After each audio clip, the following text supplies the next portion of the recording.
To begin, open WhatsApp on your phone.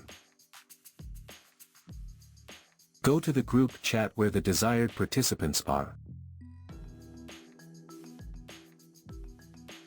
In the top right corner, select the phone icon or video camera icon, depending on the type of call you wish to initiate. Tapping the green Call Group button will initiate a call to all members of the group chat. To select specific individuals, tap the upward arrow next to the group name. WhatsApp will display a list of group members. Select the individuals you wish to call by tapping on their names. You can select up to 32 participants for a group voice call, and up to 8 participants for a group video call.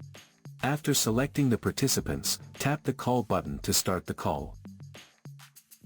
The call will be initiated immediately for the selected recipients, who will receive a notification or ringing alert.